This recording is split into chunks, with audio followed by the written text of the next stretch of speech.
अस्सलामुअलैकुम दोस्तों, वैसे तो बरे-आज़म खुश्की के एक बहुत बड़े खित्ते को कहा जाता है। दो बरे-आज़मों के दरमियान समुंदर हाइल होता है जो इन्हें एक दूसरे से जुदा करता है, लेकिन बरे-आज़म एशिया और यूरोप मुख्तलिफ मुकामात पर एक दूसरे से जुड़े हुए हैं। दोनों बरे-आज़मों के इस मुल्हिका इलाके को यूरेशिया कहा जाता है और यूरेशिया में बसे हैं Russia, Azerbaijan, Moldova, Armenia, Georgia और बेलारूस जैसे मुल्क। आज की हमारी ये वीडियो भी यूरेशिया में बसे एक मुस्लिम मुल्क अज़रबैजान पर है। अज़रबैजान जो नस्ली एतबार से रशियन और तुर्कों के बहुत ज़्यादा करीब पाए जाते हैं। इखलाकी तौर पर इनका कुर्ब यूरोपियन से ज़्यादा मिलता है। 90 की दहाई में जब सोवियत यूनियन का इतिहाद ख़त्म हुआ और नए ममालिक वजूद में आने लगे तो इनमें से एक अज़रबैजान भी था, जिसे पहल तस्लीम करने वाले ममालिक में पाकिस्तान और तुर्की ही थे। जिस तरह पाकिस्तान की आज़ादी के बाद पाकिस्तान दो हिस्सों में हिंदुस्तान से अलग हुआ था, इनमें एक था मशरकी पाकिस्तान और दूसरा था मगरबी पाकिस्तान। आज अज़रबैजान की हालत भी वैसी ही है। जब 90 और 91 में सोवियत इत्तेहाद से इल्हाक ख़त्म होने की बातें चल रही थी, उस वक्त तक सब कुछ पुरअमन था। जैसे ही अक़वाम मुत्तहिदा ने 2 मार्च 1992 को अज़रबैजान की आज़ादी को तस्लीम कर लिया तो अज़रबैजान और आर्मेनिया के हालात ख़राब होना शुरू हो गए। आर्मेनी फौज ने अज़रबैजान के नगोर्नो काराबाग के इलाके पर कब्जा करते हुए अज़रबैजान को मशरकी पाकिस्तान और मगरबी पाकिस्तान की तर्ज पर 2 हिस्सों में तकसीम कर दिया। इस मौके पर दोनों ममालिक के दरमियान जंग हुई। आलमी ताकतों ने आर्मेनिया की पुष्टपनाही की और इस्लामी ममालिक ने अज़रबैजान का भरपूर साथ दिया। मसला अक़वाम मुत्तहिदा में पहुंचा तो इस इलाके को अज़रबैजान को सौंपने का वादा किया गया, जो आज तक अज़रबैजान के हवाले नहीं किया गया। दोनों ममालिक की अफवाज का इस इलाके पर कब्जा बरकरार है। इस मसले का आज तक कोई हल नहीं मिल सका। इसकी एक वजह तो यह है कि वहां आबादी मसीही लोगों की है और आर्मेनिया भी एक क्रिश्चियन मुल्क है। दूसरा, इस मसले का हल न होने की वजह यह इलाका तेल और गैस जैसी कुदरती मादनियात से भरा पड़ा है। पाकिस्तान ने हमेशा से ही अज़रबैजान का साथ दिया है। दोनों ममालिक के बहुत गहरे अस्करी ताल्लुकात भी कायम है। अज़रबैजान, जिसका आर्मेनिया से तनाज़ा चल रहा है, उसने भी आर्मेनिया को तस्लीम कर रखा है, लेकिन पाकिस्तान दुनिया का वाहिद ऐसा मुल्क है जिसने अपने अज़रबैजान की खातिर आर्मेनिया को अभी तक तस्लीम नहीं किया। और दुनिया में इस वक्त आर्मेनिया और इसराइल 2 ऐसे ममालिक हैं जिनको पाकिस्तानी हुकूमत अभी तक तस्लीम नहीं करती है। हमें इसराइल की तो समझ आती है, लेकिन ये समझ से बाहर है कि जिस मुल्क का यानी अज़रबैजान का आर्मेनिया से तनाज़ा चल रहा है, उन दोनों ममालिक ने एक दूसरे को तस्लीम कर रखा है। इस मसले के हल के लिए कई बार इनके दरमियान मुज़ाकरात भी किए जा चुके हैं। तो ऐसे में पाकिस्तान आर्मेनिया को तस्लीम क्यों नहीं करता, ये हमारी समझ से बाहर है। जिस तरह कुछ अरसा पहले पाकिस्तानियों का रुझान तुर्की की तरफ हो गया था, हर कोई यही समझ रहा था कि तुर्की अब यूरोपीय यूनियन का मेंबर बन जाएगा।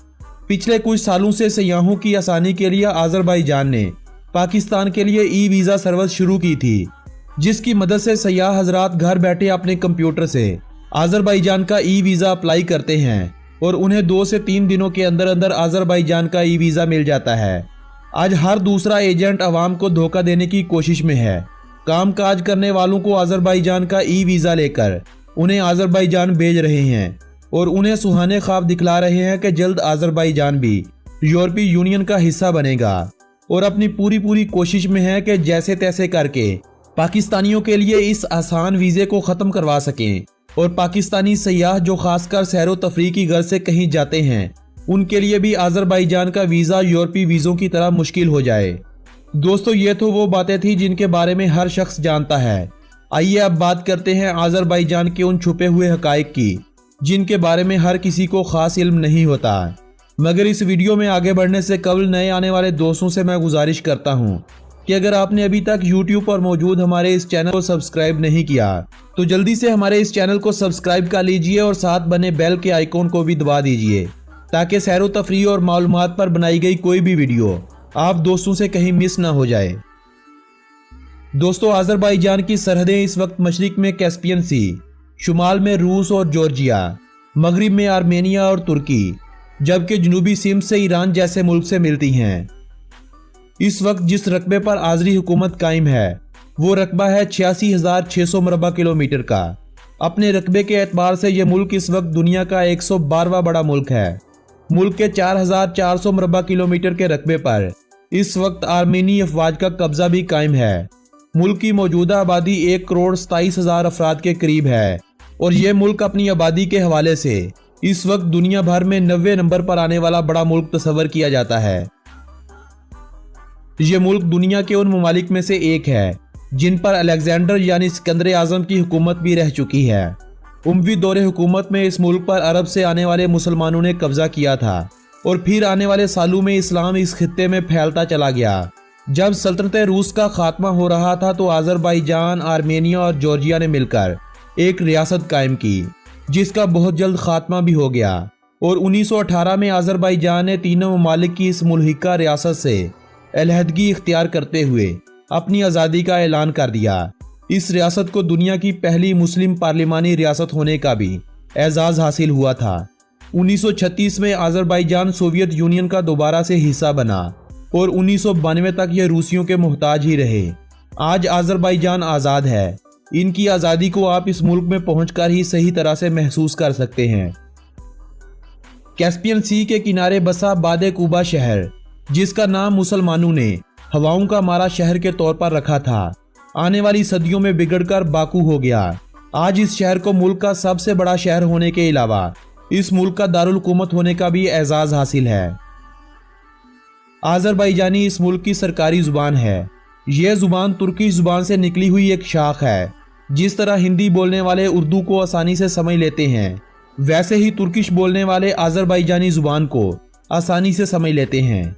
इसके अलावा मुल्क में दूसरी ज्यादा बोली जाने वाली जुबानों में जॉर्जियन, आर्मेनियन, रशियन और तैलिश जुबान अहम है। इसके अलावा दीगर 10 जुबानें भी इस मुल्क में बोली जाती हैं, मगर इनके बोलने वालों की तादाद बहुत ही कम होती है। अजरबैजान के अगर मज़ाहब की बात की जाए तो मुल्क की 97.4% आबादी मुसलमान है।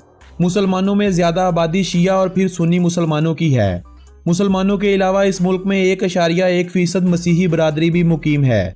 1% ऐसे लोग हैं जिनका कोई भी दीन या मज़हब से ताल्लुक़ नहीं है और ना ही ये अपना दीन मज़हब वाज़ेह करना पसंद करते हैं।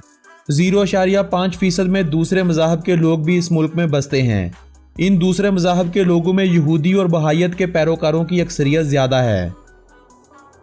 इस मुल्क की तरक्की के पीछे इस मुल्क का तालीमी निज़ाम भी कार फरमा है। इस मुल्क का लिटरेसी रेट 99.5% है। मुल्क में इब्तदाई और सानवी तालीम मुफ्त है। माली हालात से मुतासरा अफराद को हुकूमती वजीफे पर भी फ्री पढ़ाया जाता है। अजरबैजान की आमदनी में इस वक्त 2/3 किरदार तेल और गैस का है। इनके अलावा सोना, चांदी, लोहा, तांबा और दूसरी अहम धातें हैं जिनकी कानकुनी से इस मुल्क की मईशत को फ़ायदा पहुंच रहा है। अजरबैजान का 55% रकबा काबिल काश्त है। अंगूरों की बहुत ज़्यादा फार्मिंग इस मुल्क में हो रही है। इन अंगूरों से शराब तैयार करके रशिया जैसे ममालिक और दूसरे हमसाय ममालिक में एक्सपोर्ट की जाती है। इसके अलावा गंदम, आलू, चुकंदर, कपास और तंबाकू इस मुल्क में होने वाली मशहूर फसलें हैं। लाइव स्टॉक, डेयरी प्रोडक्ट्स और फिशिंग भी कहीं ना कहीं इस मुल्क की तरक्की में अपना किरदार अदा कर रही हैं। अगर हम इस मुल्क में टूरिज्म इंडस्ट्री को अहम ना समझें तो ये इस मुल्क की मईशत के साथ ज्यादती होगी। अजरबैजान ने काराबाग जंग के बाद हर आने वाले साल में अपने मुल्क को एक अच्छी शख्सियत के तौर पर दुनिया में उभारा है। इस मुल्क में मौजूद अजायब घर, मुल्क के 8 बड़े नेशनल पार्क्स, इस्लामी विरसा और सकाफत जो हज़ारों सालों से ये लोग संभाले हुए हैं। इसके अलावा खूबसूरत पहाड़ों की हाइकिंग सियाहों को इस मुल्क में खींच रही है। बाकू शहर और बाकू के साहिल एशिया का दूसरा बैंकॉक बन रहे हैं। साल 2017 में इस मुल्क में 27 लाख गैर मुल्की सयाहों ने विजिट किया था, लेकिन साल 2020 इस मुल्क में सयाहत के लिए सबसे बेहतरीन साल तस्वर किया जाएगा। एक तो बाकू में UEFA चैंपियन लीग के कुछ मैचेस भी हैं, दूसरा इस मुल्क का आसान वीज़ा सयाहों को इस मुल्क में खींचेगा। .az इस मुल्क का कंट्री डोमेन नेम है और +994 इस मुल्क का कंट्री कोड है। मुल्क की करेंसी को मन्नात कहा जाता है। इनका एक मन्नात इस वक्त 90.74 पाकिस्तानी रुपयों जबकि 41.61 भारतीय रुपयों के बराबर समझा जाता है। अगर आप आर्मेनिया गए हैं और आपने आर्मेनिया का वो इलाका विजिट किया है जो है तो अजरबैजान का, लेकिन उस पर आर्मेनी अफवाज का कब्जा है, याद रखें अगर आपने वो इलाका विजिट किया है तो आपको अजरबैजान में एंट्री नहीं मिलेगी। अजरबैजान की कुल मुल्की पैदावार 189 बिलियन US$ है, जबकि इस मुल्क में फीकस मजमूई आमदनी 18,793 US$ के करीब है। इस मुल्क में कुल बहने वाले दरियाओं की तादाद 8,359 है, जिनमें से 8,188 दरिया 25 किलोमीटर से भी छोटे हैं। मुल्क में 10 बड़ी झीलों के अलावा कुल झीलों की तादाद 450 से भी ज्यादा है। आज़री लोग पैनकेक बहुत ही शौक से खाते हैं। ये लोग चाय के साथ मीठा खाना बहुत ही पसंद करते हैं। चाय के साथ ये लोग मीठा जैम या शहद खासकर बहुत पसंद करते हैं। दिन में ये लोग 2 से 3 बार अगर चाय ना पिएं तो इनका दिन नहीं गुजरता। अजरबैजान का इलाका काराबाग जिस पर आर्मेनिया का कब्जा है, इस खित्ते के घोड़े घोड़ों की दुनिया के हीरो कहलाए जाते हैं। ये घोड़े अपने हुस्न और अपनी तेज रफ्तारी की बदौलत पूरी दुनिया में बहुत ही मशहूर हैं। आज़री मनात यानी आज़री करेंसी यूरो करेंसी से मिलती जुलती है।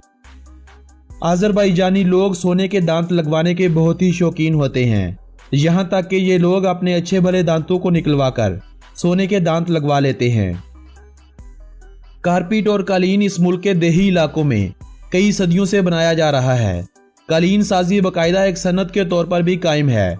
बाकू में समुंदर किनारे कारपेट म्यूजियम का इफ्ताह करके साल 2014 में अजरबैजानी हुकूमत ने यह साबित किया था कि कालीन साजी इनके खून में बसी हुई है।